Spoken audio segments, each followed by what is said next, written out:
You know the story of Nikola Tesla, the genius inventor who built the future, while someone else got the credit. Now imagine that story. But this time, some 1700 years earlier in China, and the stakes weren't electricity, it was for half a civilization. This isn't a rags to riches type of story. Zhou Yu was born rich and came from a connected family.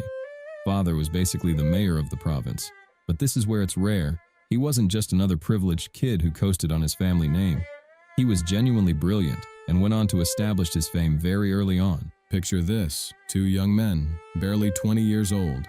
One of them just convinced a warlord into lending him 1,500 soldiers. The other showed up because his childhood best friend asked. Together, they started carving out an entire kingdom, city by city, battle by battle, against forces that should have crushed them.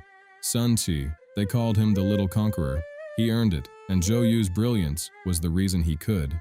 Then Sun Tzu was assassinated at 25, stabbed in the back by a rival's plot while out hunting. The kingdom they built together, suddenly without its conqueror, Zhou Yu stayed. No second lord, no looking elsewhere. Sun Tzu's 18-year-old brother now had a kingdom and no idea what to do with it. Zhou Yu had made an unspoken promise. He kept it. Eastern Wu survived. Zhou Yu made sure of it. Then Cao Cao looked south. 208 AD, Cao Cao, the most powerful man in northern China, decided his crowning achievement will be the unification of China. So he marched, 100,000 men, biggest fleet the country had ever seen, moving south. Half the Wu court suggested surrender immediately. What even is the point of fighting? But in one corner, empowered by Sun Quan, Zhou Yu laid out the plans. Then he looked at the court. No. One single line that would transform the fate of the kingdom. Zhou Yu didn't just show up to the battle, he orchestrated it. He grew up with the river, he lived in the weather. He saw an army of 100,000 men and found the one thing they got wrong. Cao Cao's soldiers were northerners. They'd never fought on water. They got seasick on the Yangtze, literally fish out of water. Except they were the ones drowning. So Cao Cao did something logical, smart even. He chained his ships together, stable platform, problem solved. It was also the single biggest mistake of his military career. One of Zhou Yu's generals spotted it first, brought it to Zhou Yu. The plan formed almost immediately. Fire ships, a bogus surrender vessels packed with dry reeds and oil, skeleton crews who would sail them directly into Cao Cao's chained fleet and jump before impact. One fire spreads to the next ship, then the next, then the next. There was only one thing they needed, wind. Specifically southeastern wind, on a winter night where wind don't typically blow. And it needed to be strong enough to carry the fire ships across the river at speed. So they waited. In Romance of the Three Kingdoms, Zhuge Liang summoned the wind through ritual on a high platform. In reality, we checked the weather. Either way, largest Viking-styled funeral outside of Scandinavia. Can't really argue with that. Then, the wind came, gusting, as if the gods were in on the plan. Cao Cao's fleet, 100,000 men, the largest armada China had ever assembled, burned on the Yangtze River in a single night. He fled north and would never march south again. Zhou Yu had just saved half of his civilization.